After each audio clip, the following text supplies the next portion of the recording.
I recently visited Kennedy's Orbiter Processing Facility to find out how a highly skilled team of shuttle technicians spent the past few months preparing Endeavour for STS-126. I'm here inside the Orbiter Processing Facility with Ken Tenbush, NASA Flow Director here at the Kennedy Space Center. Hey, Dan. Ken, nice to see you today. Nice to meet you. Ken, can you tell us what exactly is shuttle flow?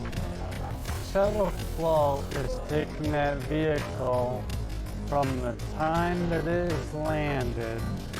It's rolled over here to the Orbiter Processing Facility and all the processing here, along with the external tank processing that's happening at the same time over in the vehicle assembly building, and then the solid rocket booster processing that's going on as well, the stacking and getting that all ready and checked out, and then bringing all of those components together in one overall integrated shuttle vehicle.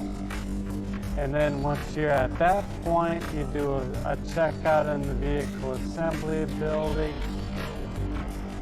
roll that out to the pad, do all the checkout there, load the vehicle, get it ready for flight, and then you basically a processing flow from start to finish, from that landing all the way on through to launch.